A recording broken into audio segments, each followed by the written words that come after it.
ओम नमो भगवते वासुदेवाय। प्रिय भक्तगणों, आज की कथा में हम श्रवण करेंगे आषाढ़ माह के शुक्ल पक्ष की एकादशी पद्मा एकादशी व्रत की कथा।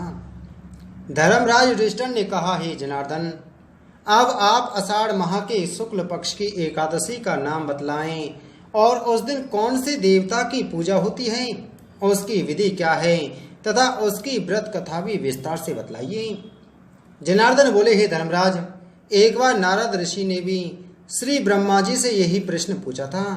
तब ब्रह्मा जी ने बतलाया, हे नारद ऋषि, तुमने कलयुग में रहने वाले समस्त प्राणियों के लिए अति उत्तम प्रश्न पूछा है, क्योंकि यह एकादशी भी अन्य एकादशियों से श्रेष्ठ है। इसके उपवास के पुण्य प्रभाव से समस्त पाप भस्म हो जाते हैं। इसका नाम पद्मा एकादशी है।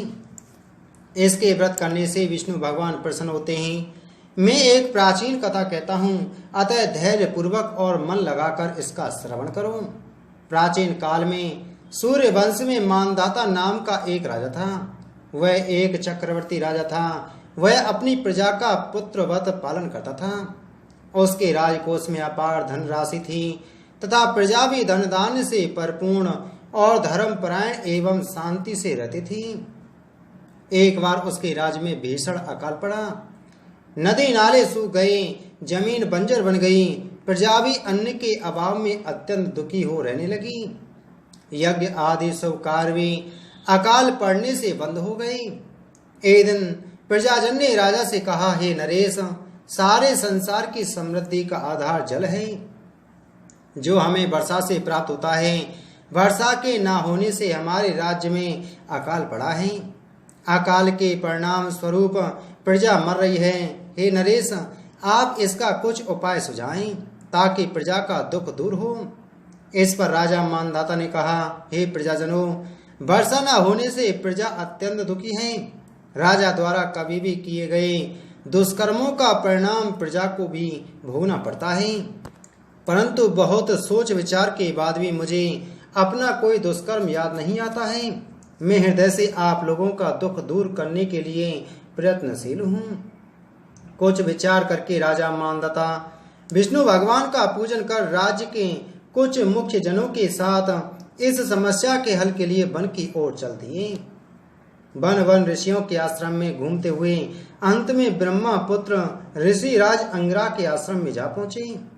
राजा अपने रथ से उतरकर अपने साथियों सहित आश्रम में जा पहुंचा। राजा ने अपने साथियों सहित ऋषि की चरण वंदना की और नमन किया। तब ऋषि ने राजा को आशीर्वाद देकर कुशल क्षेम पूछी। तदुपरांत वहां आने का कारण पूछा।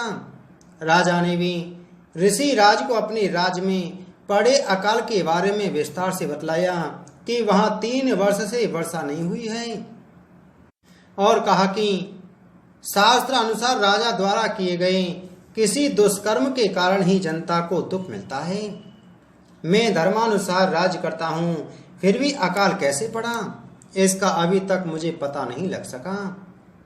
अब मैं आपके पास इसी संदेह की निवृत्ति के लिए आया हूँ। आप कृपा कर मेरे इस संदेह को दूर कीजिए और प्रजा के कष्ट दूर करने के लिए आप ध्यानस्थ हो पूर्व जन्म में मेरे द्वारा किए गए दुष्कर्मों को बतलाएं और उनको दूर करने का उपाय भी सुझाएं। यह जानकर ऋषि राज बोले, हे नरेश, यह सर्वश्रेष्ठ सतयुग है।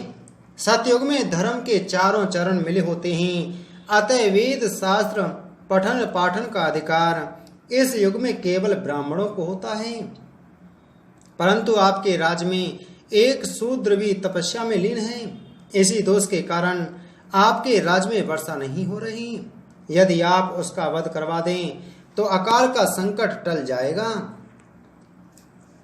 और प्रजा भी खुशहाल हो जाएगी।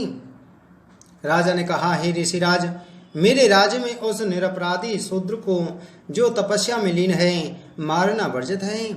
अतः आप अन्य कोई उपाय बतलाएं। तब ऋषिराज बोले, हे नरेश, यदि आप यह नहीं कर सकते हो तो आप अपनी प्रजा सहित आषाढ़ माह के शुक्ल पक्ष की एकादशी का उपवास करें तो आपकी मनोकामना अवश्य पूरी होगी। आपके राज्य में अवश्य ही वर्षा होगी और अकाल की समाप्ति हो जाएगी तथा प्रजा भी सुखी हो जाएगी, क्योंकि इस एकादशी का व्रत सिद्धियों को देने वाला है और उपद्रवों को शांत करने वाला है। ऋषि के कथनानुसार राजा ने नगर में वापस आकर विधि और नियमानुसार पद्मा एकादशी का उपवास किया तो यथा समय राज्य में सुखद वर्षा हुई और अकाल भी समाप्त हो गया। प्रजाजन भी सुखपूर्वक रहने लगी।